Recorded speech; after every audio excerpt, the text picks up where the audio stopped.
Sir ఇప్పుడు చాలామంది cinema industry నుంచి సీనియర్స్ అయిపోయిన వాళ్ళందరూ లేదు ఇంకా సినిమాలు అయిపోయిన డైరెక్టర్లు బయట వచ్చి భాష్యం చెప్తున్నారు.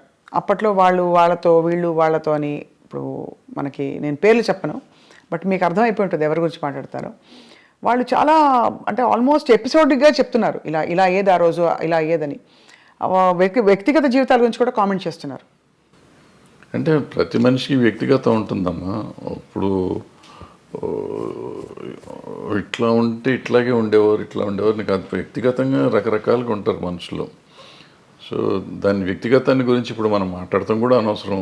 ప్రతి మనిషికి ఒక పర్సనల్ లైఫ్ ఉంటుంది. ఆ పర్సనల్ లైఫ్ కొంతమంది ఈ సినిమాల్లో మామూలుగా ఇప్పుడు ఈ కాస్టింగ్ కోచ్ అనేదో చెప్తూ ఉంటారు చూడండి. అవునవును, అది అందరూ చేస్తారంటే అందరూ చేయరు. ఇప్పుడు ఇవన్నీ కూడా మీరు చెప్పింది కానీ నేను చెప్పింది కానీ 1% టు బిలో 10% ఉంటారు అటువంటి. మీరు ఇండస్ట్రీ చూసారు కదా, అంతే సార్. ఏ హీరోయిన్ ఎంత స్థాయి హీరోయిన్ అయినా సరే కాస్టింగ్ కౌచ్కి ఒప్పుకోకపోతే అసలు హీరోయిన్ అయ్యే ప్రసక్తే లేదు అని ఒక మాజీ డైరెక్టర్ గారు ఒక బహిరంగ స్టేట్మెంట్ కాదు, ఒక ఇంటర్వ్యూలో చెప్పారు ఆయన. చెప్తూ ఉండొచ్చు, తప్పే ఉంది. వాళ్ళ నమ్మకం అయి ఉంటుంది, లేదా వాళ్ళ జరిగిందేమో, ఆయన చేసిన పని చేసిన కంపెనీల్లో అట్లా జరిగి ఉండొచ్చు. ఆయన ఎక్స్పీరియన్స్ ఏంటో మనకు తెలియదు కదా. నా ఎక్స్పీరియన్సు, నేను ఇన్ని సినిమాల్లో ఉన్నాను, ఇన్ని రోజుల నుంచి నేను ఉన్నాను. ఆల్మోస్ట్ 50 years అవుతాను నేను ఇండస్ట్రీకి వచ్చి. 50 yearsలో I have never seen that, to be frank. ఇది అబద్ధం కాదు, నిజం. ఇన్ఫ్యాక్ట్ నాకు రివర్స్ నేను ఎక్స్పీరియన్స్ చేశాను. ఫర్ ఎగ్జాంపుల్ ఎలా రివర్స్ అంటే ఏంటి సార్? వాళ్ళు they offer themselves, girls women అంటే ఆఫర్ అంటే సర్వైవల్ కోసం అంటారా? ఇంతే పాపం. వాళ్ళకి ఏముంటుంది, భయం. మనం ఏంటో తెలియదు కదా.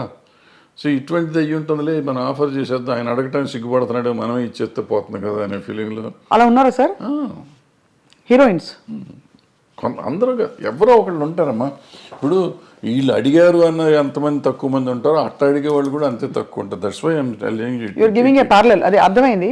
బట్ అలా బిట్వీన్ 1 to 10% ఉంటారు తప్ప. అప్పట్లో సెల్ ఫోన్స్ ఏవి ఉండేవి కాదు కదా సార్. ఏముండదు. అలా అడగడం ఎలా తెలిసేది మరి వీళ్ళకి?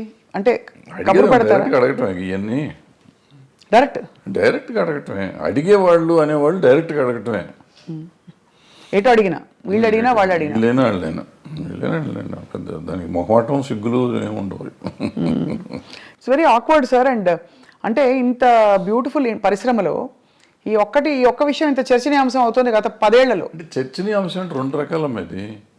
ఇప్పుడు పిచ్చి ముందా పెళ్లి ముందా అంటే ఇప్పుడు ఇద్దరికి ఇష్టమైతే ఇప్పుడు అడగగానే లొంగిపోతారు అనేది కూడా నేను నమ్మను. అన్లెస్ వాళ్ళకి ఒక అవసరం, నేను దీంట్లో సర్వైవ్ అవ్వాలంటే ఇది అయితేనే అవుతుంది అనుకుంటే లొంగొచ్చు. లేదంటే ఎందుకు లొంగుతారు వాళ్ళు? అలాంటి ఏమంటారు, మ్యూచువల్ బెనిఫిట్ కోసం జరిగితే జరగాలి తప్ప నేనేదో ప్రతి వాళ్ళు ఇట్లా చేస్తారు అంటే జరిగేది కాదు. మీరు ఎప్పుడైనా ఇబ్బంది పడే సందర్భాలు ఉన్నాయా సార్? ఎట్లా అంటే డైరెక్ట్లీ ఆర్ ఇండైరెక్ట్లీ మీకు ఒక కబురు పెట్టి మీ హీరోయిన్స్ వండుకుంటే ఒకటి అరా ఉంటాయి అంతే కాదు కానీ ఒకటి. అంటే అందరూ అలా వచ్చి ఉంటారు కదా, మీరు చెప్పారు కాబట్టి ఐఎమ్ ఆస్కింగ్. సో చాలా మంది చాలా జెంటిల్, చాలా మర్యాదగా, సొంత పిల్లల్లాగా. నాకు ఆడపిల్లలే 3. సో వాళ్ళంతా మన ఇంటికి వచ్చి ఇంట్లో ఆడపిల్లలాగానే ఉండేవారు తప్ప ఎవరు ఒకటి అరా 20 ఉన్నా కానీ పెద్ద విషయం. ఇవన్నీ అంటే ఇది ఇప్పుడు లేటెస్ట్గా మీరు కూడా మొన్న ఆఫ్ రికార్డ్ చాలా విషయాలు మీరు మాట్లాడినప్పుడు ఎక్స్ప్లెయిన్ చేసి చెప్పారు sir.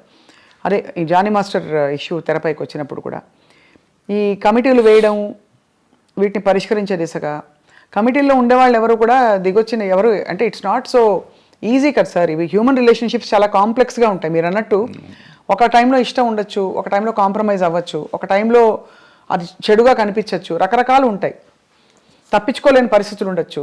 ఏమిటవుతుంది sir? What you think is? అంటే ఇప్పుడు మీకు గతంలో మొదటి నుంచి కూడా చరిత్ర అనుకోండి, ఇతిహాసాలు తీసుకోండి, పురాణాలు తీసుకోండి. ఆయన వాల్మీకి గారు దొంగ, ఆయన తర్వాత మంచివాడు అయిపోయాడు. సో ఇట్లా మనుషుల్లో మార్పులు చాలా వస్తూ ఉంటాయి. మారినప్పుడు నేను మారిపోయాను, గతంలో తప్పు చేశాను నేను, ఇప్పుడు నేను మారిపోయి ఉంటే నువ్వు తప్పు చేసావు అంటే దానికి అర్థం లేదు కదా. సో నువ్వు గతంలో నువ్వు దుర్మార్గుడు కాబట్టి ఇప్పుడు ఏం చెప్తావంటే ఇప్పుడు నేను మారిపోయాను, నేను సన్యాసిని అయిపోయా. బుద్ధుడు అంతకు ముందు రాజు, అశోకుడు అంతకు ముందు రాజు వీళ్ళిద్దరూ బౌద్ధ మతానికి వచ్చినాక వాళ్ళు ఏమి చేయలే. బుద్ధుడు దేవుడు కాదంటావా? అంతే కదా సార్. సో మరి ఏ కాంటెక్స్లో చెప్తున్నారు అది? అంటే తప్పులు జరుగుతున్నాయి కానీ ఎట్లా ఉంటుందంటే నేను విక్టిమ్ని అనుకోమ్మా, విక్టిమ్ కానీ లేకపోతే నా మీద ఎలిగేషన్ వచ్చింది అనుకోమ్మా, సో నాకు కడుపు రగిలిపోతూ ఉంటుంది. అంటే ఇది ఎట్లా ఉంటుందంటే దీంట్లో ఇప్పుడు వస్తున్న ఇష్యూస్ అన్నీ ఏంటంటే ఇప్పుడు ఇద్దరు మ్యూచువల్గా ఒకళ్ళకొకళ్ళు ఇష్టపడతారు. ఇప్పుడు అప్పుడు కూడా కదా సార్, ఎప్పుడైనా కానీ ఇష్టపడతారు. ఇష్టపడతామో లేకపోతే సరెండర్ అవటమో ఏదైనా అనుకోండి. సరెండర్ అయినా కానీ తర్వాత కలిసి ఉన్నారుగా. అవును, నాతో సరెండర్ అయిపోయినాక ఇద్దరు కొంతకాలం కలిసి ఉన్నాం. ఇప్పుడు సరెండర్ అయిన వాళ్ళు నా మీద కేసు పెడతాం మొదలెడతారు అన్నమాట.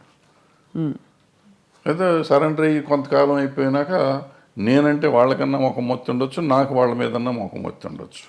అది ఎవరికైనా ఎప్పుడైనా జరగచ్చు. వాళ్ళు నాకు బయటికి వెళ్తా అంటే వదిలిపెట్ట బుద్ధి ఇదిగా ఒకరికొకరు మ్యూచువల్గా వదిలిపెట్టపోయినప్పుడు ఈ కేసులు గట్టలు కథలు వస్తాయి. అప్పుడు నువ్వు ఎట్లా మొన్నటిదాకా బాగానే ఉన్నావు కదా, ఇప్పుడు నేను అవసరం తీరిందని వచ్చావా అని ఒకళ్ళు ఈ రకంగా ఉంటాయి. న్యాచురల్, ఇది హ్యూమన్ సైకాలజీ ఇది. దాన్ని పట్టుకుని మనం మాట్లాడతాం కదా. ఇక్కడ ఏంటంటే నో మీన్స్ నో మీద మాట్లాడాలి మనం. ఇప్పుడున్న కొత్త సిస్టమ్, ఒకప్పుడు అది వేరు. ఇప్పుడు శీలం అనేది ఒకప్పుడు పవిత్రమైనదిగా మాట్లాడుకునేవాళ్ళం. ఇప్పుడు ఎంతమందికి శీలం సరిగ్గా ఉంది అంటే చాలా డౌట్లు ఉన్నాయి. అంటే శీలాన్ని శీలంగా చూస్తున్నామా లేదా అనేది పాయింట్. అంటే ఇది వరకు ఇట్ వాజ్ అ బిగ్ టాబు, అంటే ఇప్పుడు కాదు, అది ఇప్పుడు మోర్ నార్మలైజ్ అయిపోయింది. సో ఇప్పుడు దానికి ఏమవుతుంది ఆటోమేటిక్గా నీకు ఇష్టం లేనప్పుడు అవుతుంది. రోజు మనకి రిలేషన్షిప్లో ఉంటున్నాం, మనం రిలేషన్షిప్లో ఉన్నామని మనం ఫేస్బుక్లో పెట్టుకుంటున్నాం, ఇన్స్టాగ్రామ్లో పెట్టుకుంటున్నాం, అన్ని చోట్ల పెట్టేసుకుంటున్నాం. నెక్స్ట్ డే ఇప్పుడు బ్రేకప్ అయిపోయామని మనం పెట్టుకుంటున్నాం. సో మనమే అనౌన్స్ చేసుకుంటాం వాట్ ఈస్ హ్యాపెనింగ్. అవును, ఆ తర్వాత మనకే కోపం వస్తే వాళ్ళ మీద కేసు పెడుతున్నాం.